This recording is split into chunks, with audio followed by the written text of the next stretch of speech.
Experience of projects considered beyond repair. Vision, creativity, and problem solving are essential tools in this place. Watch as we transform junk into polished metal miracles. This is My Cars Shop.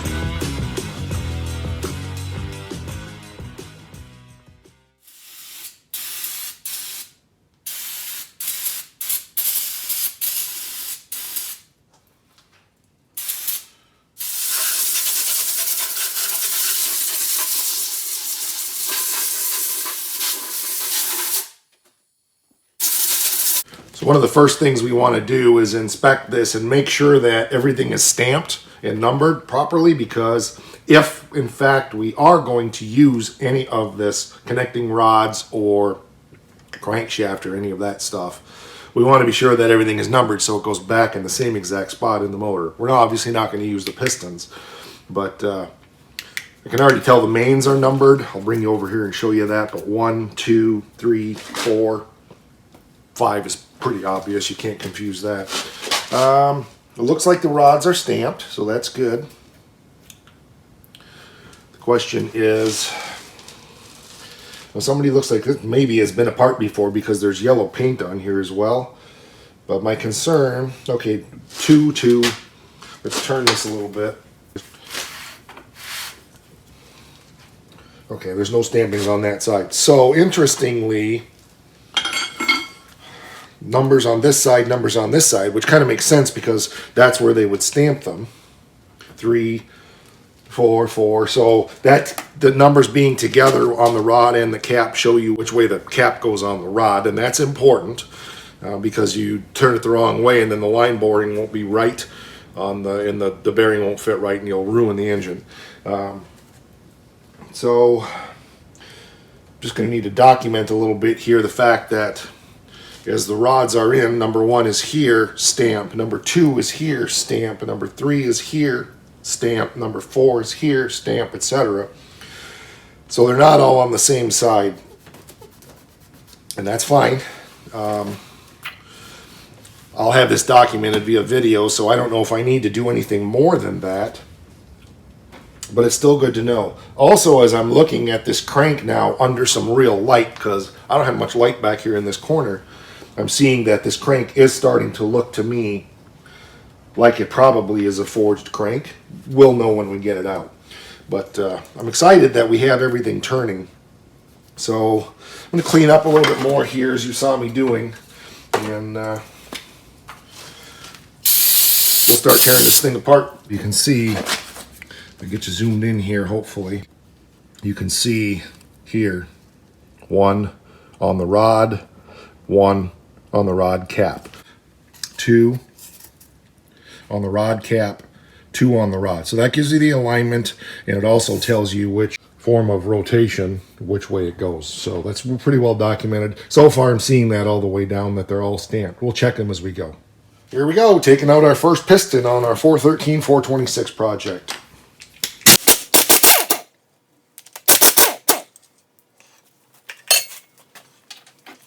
I don't happen to have a brass-faced hammer. I doubt I'll be reusing these rod bolts, but just in case, I'm just using a piece of brass. Well, that was unique. I didn't expect the rod bolts to fall right out, but they did, and that's okay.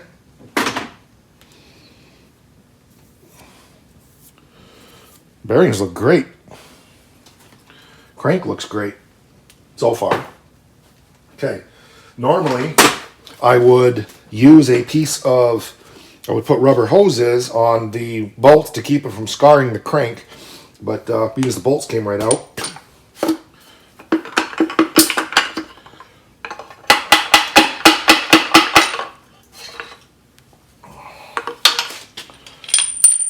There's one of our rod bolts. Of course the rings are stuck. Stucker than a stuck thing. Oil ring is good, but considering, not bad. Okay, so I'm going to go ahead and put our bolts back in.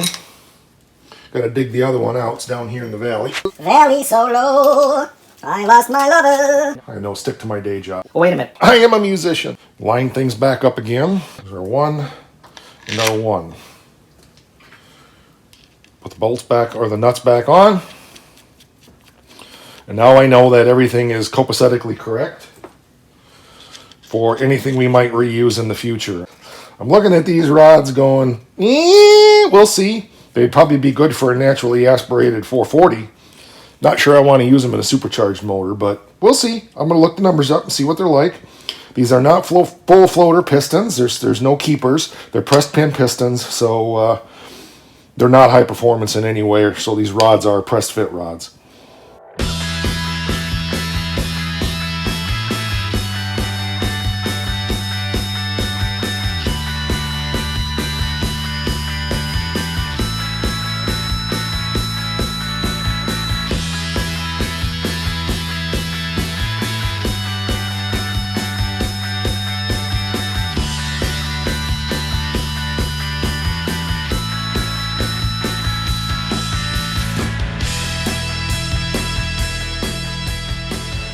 Okay, this is a good case in point here where the rod bolts didn't really come loose.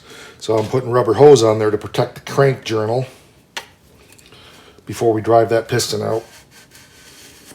That way there's no chance of those threads scoring.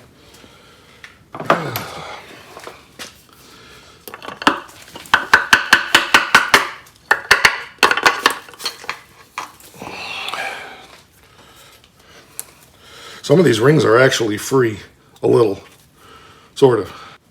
So in this case, it's a lot of lather, rinse, and repeat. Making sure we have the rod caps going back on the right way in the right place at the right time, etc., etc. Last thing I want to do is screw that up.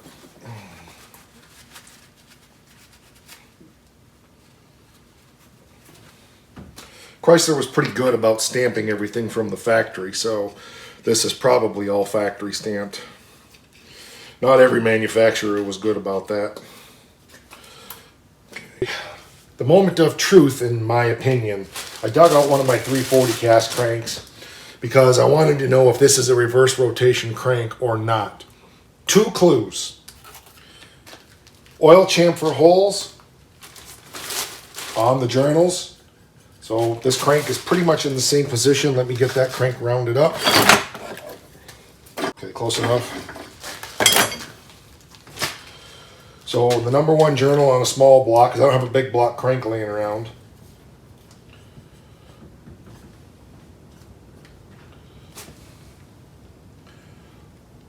Kind of goes that way.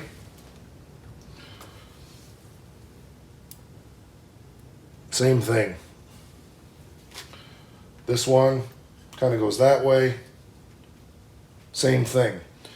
My understanding on a reverse rotation motor is that the oil chamfer holes go the opposite direction because the crankshaft is rotating differently. I want to get something a little stiffer than this just to verify 100%, but so far it's looking like this is a standard rotation crank. I've got 2 screwdrivers.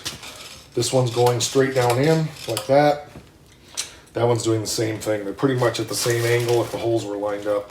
I would say, based upon clue number 1, I'm leaning towards this being a standard clockwise rotation motor, not a reverse motor. The second thing, and there are smarter people out there than me, but when Chris and Ray tore this motor apart, my understanding is that the only thing on a reverse rotation engine that's backwards, I could be wrong, you guys clarify me, is the crank spins backward, but everything else spins forward, which kind of makes sense because your oil pump would have to be reverse, cam would have to be ground different, and one of the clues that I've read online says if it has a timing chain, it's a standard rotation motor.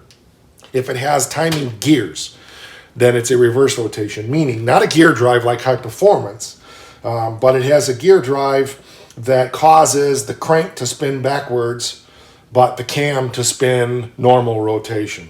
This doesn't have that. This had a timing chain. So I was already leaning towards thinking that, but I just wanted to clarify from what I'm seeing. And again, there are, you guys out there know a lot more than I do. I'm not the sharpest knife in the drawer with this stuff. I've built a ton of motors, but my main experience is small blocks, not big blocks. I mean, I've had half a dozen or dozen big blocks in my life, but I've had hundreds of small blocks. So anyway, that's what I see so far. Is it's looking like it is a standard rotation crank. So let's get the crank out and take a good look at it and determine whether or not it is a cast or a forged crank. Okay, so the first thing we need to do is get the rear seal retainer loose and out. And it's a 12.38, not a 6 point. So of course, usually I can find my 12 point sockets and not my 6 points, and I prefer to use 6 points. Today I couldn't find my 12 point. Go figure. Okay, there we go. I do have a big tote over there that all of these parts for the 413 are going to go in. There we go. My recollection is there's nothing else on this except those 2 bolts to hold that rear seal retainer in. Boy, that crankshaft spins like a spinny thing. Look at that. Woohoo! Spins nice. There we go. Kind of, sort of. Okay, don't lose that. That's the upper half of the rear main seal. Okay, now we can get our and the crank out.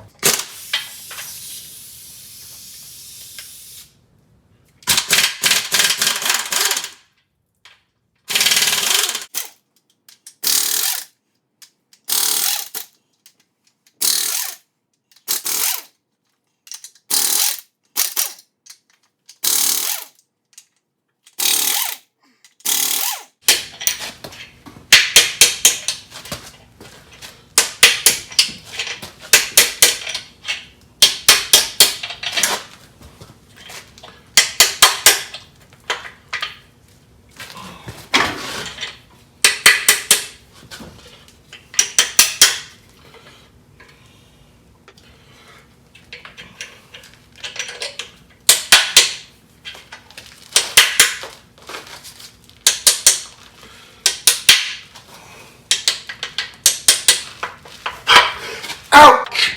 Oh! Smashed my thumb, smashed my thumb, smashed it all the way. Ow! Enter piles of comments about wearing gloves. For future reference, the numbers are this way so that I don't put the mains in backwards. As a matter of fact, the mains will go right back in the block as soon as I have the crank out. Boy, that felt good.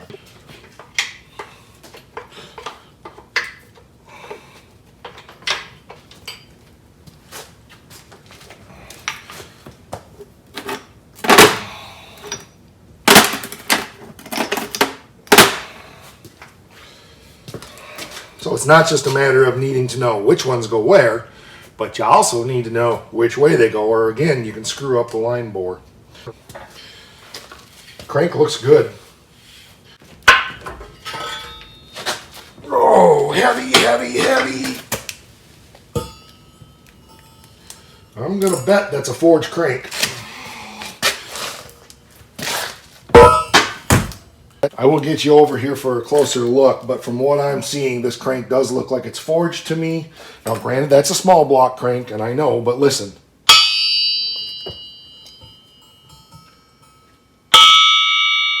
Listen to that.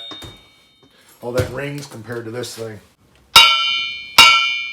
Hear how dull that is? And if you remember back to the episode where we were showing you when I was trying to figure out if it was forged or not, there's a 340 forged crank back here that sounded just like that. So from the look what I'm seeing and the way it sounds, that's a forged crank. See how this is obviously not hammered. It's nice and flat. You can tell that was basically cast. The parting line here is literally for a mold, pulling that apart. Okay, let's take you over to the forged crank and show you the difference. And the 340 crank, if I wanted to dig it out, would be the same way. See how rounded this is? You can tell this was hammered. The second thing is, look at this. There's no parting line there, okay? So it's all, well, there was. I mean, it was still, but this has been hammered flat from the forging process. And so this is 99% sure this is a forged crank. Of course, we need to get the crank checked and, you know, make sure it's good and so forth. But let me spin you around here. I'm going to put the bearings back, the main bearings back in, the caps, so that they're all in the right place in the right direction. And then I'll tell you a few things while I'm doing that. So put these back in. And while we're doing that, I'm just going to talk about a few things. So forged, well, cranks in general. Storing a crank, from everything I remember, it says store them upright. If you lay them flat, they can warp. So any crank that I have that I actually care about, I always try to store it standing in a corner someplace. That 340 crank I've had for, oh my goodness, that's got to be close to 20 years. It actually used to be in our bedroom closet way back in the day. And we eventually moved enough times that somehow it got like relegated to not being in the house, which is probably why it needs to be, what's the word? It needs to be checked and cleaned and possibly turned again, because it's been not in well taken care of for all of those years. And to my defense, hold on.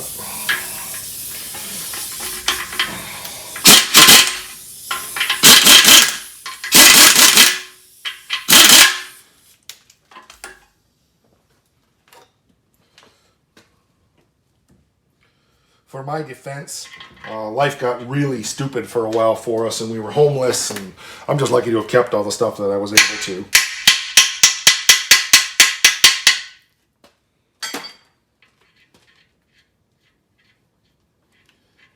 So things were stored in not good places and stuff like that.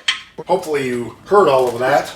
I realized I was doing a lot of pounding and banging, and noise canceling on the camera tends to drown out the voice and it's hard to hear. So I decided to just go ahead and finish putting these in and then tell you the rest of the things I wanted to tell you. So anyway, that 340 crank was not stored for the last, ever since that move when we ended up homeless. I was lucky to hang on to it at all. And so when we finally moved here, I just gave up on trying to keep it in a nice dry spot and just shoved it out here in the shop. So it's been standing in that spot there for a long time.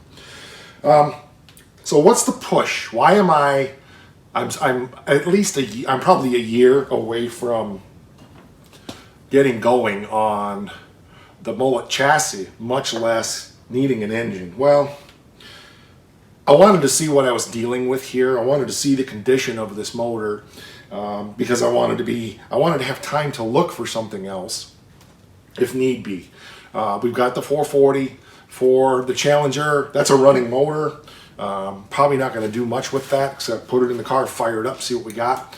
We'll do some preliminary checks and so forth on it, but I don't plan to tear that motor down. However, I do know that crank, rods, and those things are the same between the 413 and the 440 and the 426. If there is something I need for that, I've had for the 440 for the Challenger, which will be running long before this. That will be the case. I needed to know if this thing wasn't salvageable. I needed to be looking out for another motor. That takes time when you pay little or nothing for stuff. It's all part of the process of doing these projects for me. Just if I don't want to spend money, then I really have to have time to search, look, make inquiries, cut deals, barter, trade, swap, whatever it takes to make stuff happen. What I'm seeing in here, the block doesn't look like it's cracked anywhere obvious. Obviously, we'll need to get the block magnafluxed, check it for cracks, and I need to get the cylinders checked sonically to see exactly how thick they are, to know whether or not we can indeed bore this out to a standard bore 426 and still be good. If we can't, I'm probably going to use this anyway and just use it as a 413. The forged crank, if it tests good, if it's not warped, if it's not cracked, we'll likely use that on this motor. It will handle some pretty good horsepower. I'm trying to do as I do every project. I'm using what I have. So there's a lot of ways some of these projects are going to be done that you guys are going to go, why the heck is he doing it like that? Well, I tend to do things in the spirit of the old hot rod garage, right? That's what this is all about.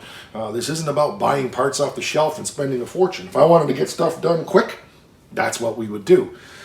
I don't have that kind of money anyway, but I firmly believe in using everything that I have at my disposal to accomplish what I want to accomplish and try to do something that is out of the box and a little bit mind-blowing. So, you know, we're going to put that, hopefully, we're going to put that 671 blower on this. I think we can use this crank for that. I'm not sure we'll be able to use those rods. They look pretty small, so we might look for a set of aluminum rods or do some research and find out what a good set of even factory rods that would handle, you know, up to around 1,000 horsepower. Probably aren't any, but you never know. I haven't done the research yet. Aluminum rods are good, except there's a time window on when they're good and when you need to take them out because they won't last. So there are probably other materials out there, but remember, I'm sure that you guys could drop me 25 to 50 comments down there about what rods I should just go out and buy. It's not the way I do things, so you know, I appreciate the feedback on saying, hey, you know, such and so has these rods available. I don't want to spend $1,000 for rods, okay? If I have to, I will. But everything we do here is to try to show you that you can be frugal and still build stuff that's bulletproof and really works, and it doesn't necessarily fit in the box. So, you know, I've said this many times on the channel before, but we've not really been into engine work like this. We've done stuff on the Oakland, but we've really not been this deep into an engine on the channel yet, especially for where this Golden Mullet project is going with my vision for it and how much horsepower I want to get out of it and that kind of stuff. So I'm obviously going to do the research. I'm going to do the math and make sure that I think what we're doing is going to work. Now also remember, there's a context here to everything. Nothing that I build is going to be run down the drag strip weekend after weekend after weekend after weekend. I build street cars. When you're building street cars, you can get away with some stuff that you can't when you're out there hammering on something every single weekend. So I want to make that clear as well. Context. As I've said many times, Contexts are not just the text messages you get from your friends in prison, right? I was explaining the push to get that 413 apart. Part of the push is the 340 for this car is going to be coming and it needs to go on that stand. I'm out of engine stands. I've got a 318 in the back room on a stand. I got the 440 over there on a stand. I've got my Tom Hoover stand, but I really don't like using that one. It's a little bit awkward and the casters are pretty scoofy on it. So I don't use that one. This stand that I got the 413 on is the one that the 340 for this needs to go on so that we can start tearing that motor down, see what it needs. We don't know the condition of that motor. It was taken out, put in another car, and raced.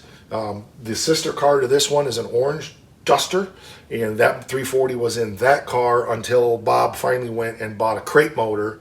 I think it was a 380 horse 360 from Mopar Performance, and put that in the orange car, and the 340 was just pulled out and set aside. So we don't know the condition of that motor, exactly why he stopped using it. Was it just an upgrade? Was the 340 hurt? We don't know. We're going to have to pull it down and see what it needs. So that's coming soon. I'm waiting for one more floor pan to get here on this. It was supposed to be here at the end of October. You're seeing this in December, so or the end of November.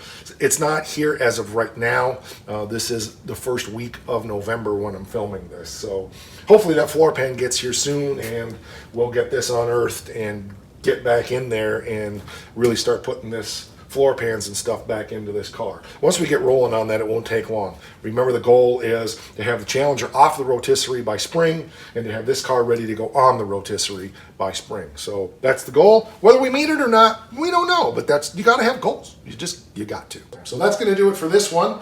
We'll catch you on the next one. We're over on the Face thing. We're over on Instagram /mycarshop. We're here on the You Thing. Like, subscribe, all the stuff you know you're supposed to do to help the channel grow. The biggest thing you can do that would help us grow is share this in groups that you're on other social media platforms. Share the channel, share the videos, share the stuff that you like, and encourage people to come and subscribe.